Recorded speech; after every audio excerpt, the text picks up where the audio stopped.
গ্রাম চরগাছিয়া, থানা জেলা বরগুনা। আলহামদুলিল্লাহ, সকলে দোয়া করবেন।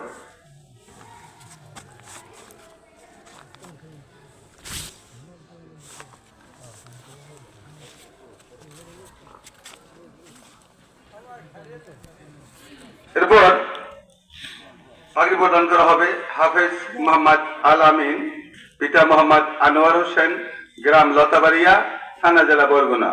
আমাদের লতাবাড়িয়া।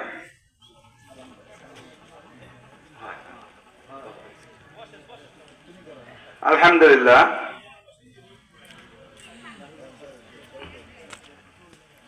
জি, এরপর আসছেন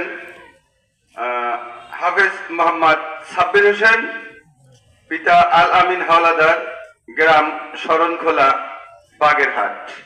আলহামদুলিল্লাহ, সকলে আমাদের এই ছাত্রদের জন্য দোয়া করবেন। আল্লাহ দিনের দায়ী হিসেবে যেন তাদেরকে কবুল করেন। এরপর আসেন মোহাম্মদ ইয়াসিন আরাফাত, পিতা মোহাম্মদ শাহজাহান হাওলাদার, গ্রাম লতাবাড়িয়া, থানা জেলা বরগুনা। আলহামদুলিল্লাহ।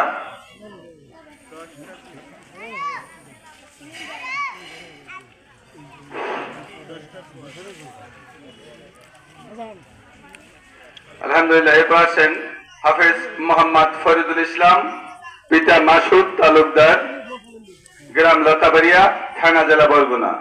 আলহামদুলিল্লাহ। জি, আলহামদুলিল্লাহ। আমাদের এই সকল ছাত্রদের জন্য দোয়া করবেন যেন আল্লাহ দিনের দায়িত্ব